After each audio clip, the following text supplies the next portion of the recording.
Somewhere in the deserts of Utah, a 27-year-old man is about to make a decision that will cost him his arm, and nearly his life. No one knows where he is. He didn't tell anyone which canyon he was hiking into. No cell signal reaches this deep into the rock. No search party will be looking for him, not for days. In a few hours, an 800-pound boulder will shift, fall, and pin his arm against a canyon wall, 4 feet wide, 60 feet deep, in the middle of nowhere. He will spend the next 5 days trapped in that gap. And on the 5th day, with no rescue coming and his body shutting down, he will do something almost no human being has ever had the willpower to do.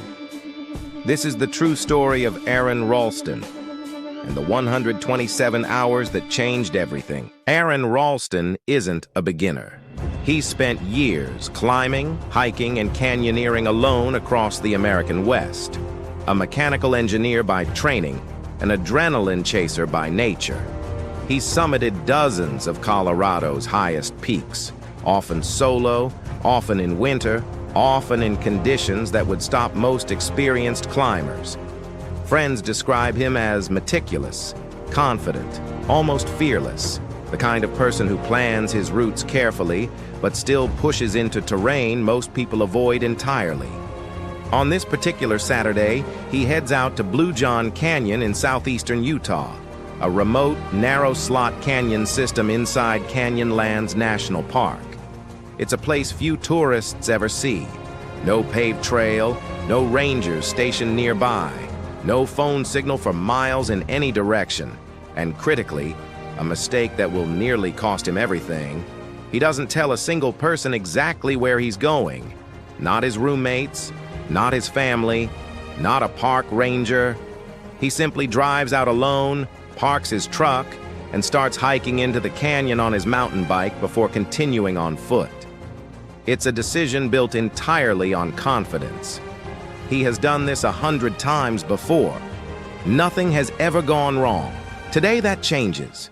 By mid-morning, Aron leaves his bike chained to a rock and continues on foot, dropping down into the slot canyon itself. Slot canyons like this one are carved by thousands of years of flash flooding, narrow cracks in solid sandstone, sometimes only a few feet wide, walls rising 60, 80, 100 feet overhead, blocking out most of the sky. It's beautiful in a way that's hard to describe. Cool shade, smooth, curved rock, sculpted like flowing water frozen in stone. Shafts of sunlight cutting down from far above. It's also, by nature, one of the most dangerous types of terrain in the American wilderness. Sound doesn't travel out. Cell signal doesn't reach in. And if something goes wrong here, no one is coming to look for you because no one knows you're here. Aron makes good progress through the morning, scrambling over boulders, squeezing through narrow passages, dropping down small ledges using his hands and feet exactly the way he has 100 times before. Around 2:41 in the afternoon, he reaches a narrow section of the canyon with a chalk stone, a boulder wedged between the walls, sitting a few feet above the canyon floor, the kind of obstacle canyoneers climb over constantly without a second thought.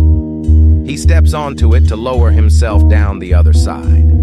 It's a move he has made 1,000 times in 1,000 canyons. This time, the boulder moves.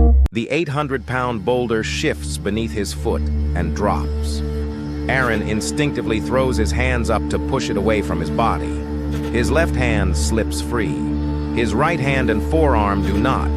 The boulder crashes down, pinning his right arm completely against the canyon wall, trapped in a gap barely wider than his wrist, 60 feet below the canyon rim, in a passage only a few feet across. The pain is immediate and overwhelming. He tries to pull his arm free. Nothing moves. He braces his feet against the opposite wall and pushes with everything he has. The boulder doesn't shift a single millimeter. He is completely physically pinned, alone, in a place no one knows to look for him. with a day pack containing barely enough food and water for a short afternoon hike. For the first hour, panic takes over. He shouts for help, even though he knows, rationally, that there's no one within miles to hear him. He tries chipping at the rock with a small multi-tool knife, cheap, dull, meant for cutting rope or opening cans, not for carving through sandstone or bone. He calculates what he has. 2 burritos, less than a liter of water, a small amount of chocolate. No compass, no map that anyone else has a copy of, no satellite phone, no one expecting him back until sometime the next day. And even then, no one knows which canyon he's in. As the sun starts to set and the canyon temperature drops sharply, the full weight of his situation begins to set in. He is completely alone. No one is coming, and his arm isn't moving. By the second day, Aron has rationed his food down to almost nothing. He allows himself small sips of water, knowing that dehydration in the desert can kill faster than almost anything else. The temperature swings are brutal, scorching heat during the few hours of direct sunlight that reach the bottom of the canyon, and freezing cold overnight, with nothing but a light jacket to protect him. He starts recording video messages on his small camcorder. Messages to his family in case he doesn't make it out. He talks about his parents. He talks about what his life has meant. He says goodbye, calmly, methodically, the way an engineer might document a final report. He also starts carving his name and the date into the canyon wall beside him, a grim, practical decision. If his body is found here, whoever finds him will at least know who he was and roughly when this happened. Using the small blade from his multi-tool, he continues trying to chip away at the boulder itself, hoping to create just enough space to slide his arm free. Hours of effort produce almost nothing. The rock barely scratches. He tries building a makeshift pulley system using rope and rigging from his climbing gear, attempting to lift the boulder using leverage. It doesn't move. By the end of day 2, the physical toll is severe. He hasn't eaten a real meal in over 24 hours. His arm, still pinned, has started to lose feeling in ways that terrify him. And still, no one is looking for him. No one knows where he is. By the 3rd and 4th days, Aron's body is running on almost nothing. Dehydration, hunger, and cold have started affecting his mind. He begins hallucinating, vivid, strange visions that blur the line between memory and imagination. At one point, he sees a vision of a young boy, a child he believes he will one day have, laughing and playing, reaching for him. It's a moment he later describes as one of the most powerful of his entire ordeal, a glimpse of a future he suddenly, desperately wants to survive for. He drinks his own urine to stay hydrated, knowing it's a last resort but understanding that without it, he won't survive another 24 hours. His arm, still trapped, has now been without proper blood flow for days. The tissue below the point where the boulder crushes it has started to die. A process doctors would later describe in stark medical terms, but which Aron experiences directly, physically, in real time, alone in the dark. He calculates, with the cold precision of an engineer, exactly how much time he realistically has left. Not days, hours, and it's somewhere in this window, hallucinating, dehydrated, physically failing, that Aron has a realization that will define the rest of his life. If the boulder won't move and rescue isn't coming, there's only one variable left that he can actually change: his arm. On the morning of the 5th day, hour 127 of being trapped, Aron makes a decision that very few human beings in recorded history have ever had to make, and even fewer have had the physical and mental strength to carry out. He will amputate his own arm using the dull 2-inch blade of a cheap multi-tool, with no anesthesia, no medical training beyond basic wilderness first aid, and no way to stop the process once he starts. He first tries to break the bones in his forearm using leverage, bending his body weight against a trapped limb to snap what the boulder has already killed. It's an act that requires overriding every natural instinct the human body has to protect itself from pain. Then, methodically, he begins to cut. He works through skin, then muscle, then tendon and nerve, a process his own detailed later accounts describe with unflinching, engineer-like precision. He pauses only when he hits the dead nerve tissue, describing a sensation unlike anything he's ever experienced, and continues. It takes approximately 1 hour. When it's finally done, Aron Ralston is free from the boulder for the first time in 5 days. But freedom, at this point, is only the beginning of a new crisis. He is severely dehydrated, has lost a significant amount of blood, and is still deep inside a remote canyon, over 8 miles from his truck, with no working way to call for help. He applies a makeshift tourniquet to stop the bleeding, gathers what little gear he can carry, and begins the walkout. What follows is one of the most remarkable feats of physical endurance in survival history. Severely weakened, having lost significant blood, running on almost no food or water for 5 days, Aron still has to descend a 65-foot sheer drop using a rope and rigging system. A technical rappel that would be difficult under normal conditions, let alone with one arm and a body in shock.